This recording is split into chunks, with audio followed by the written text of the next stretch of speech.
রাধা ভজনে যদি মতি নাহি ভেলা, কৃষ্ণ ভজন তব অকারণ গেলা, কৃষ্ণ ভজন তব অকারণ গেলা।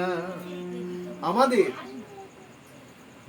যদি রাধা ভজনে মতি না হয় তাহলে কৃষ্ণ ভজন বেকার হয়ে যাবে। তাই আমরা যারা একাদশী করি বা কেউ একাদশী নাই বা করুক, কিন্তু সবাই আপনারা রাধা অষ্টমীটা করুন। কারণ রাধা রানীর কৃপা হলে তবেই আপনারা কৃষ্ণের কৃপা পাবেন।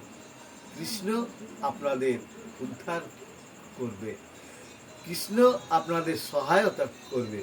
সেই জন্য সামনে বুধবার রাধা অষ্টমী এবং কলকাতা বাগবাজার গৌরীয় মিশনের নিয়মে রাধা অষ্টমীর দিন সকাল থেকে পরের দিন 9:30 মধ্যে পারণ আছে। অনেক অনেক মতে কেউ কেউ সে রাধা অষ্টমীর দিন 12টা পর্যন্ত উপোস থেকে সমাপন করে।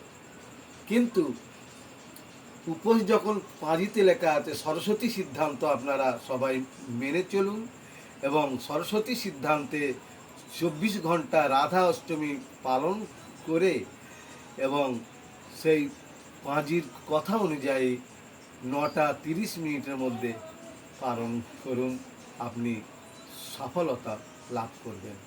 নমস্কার।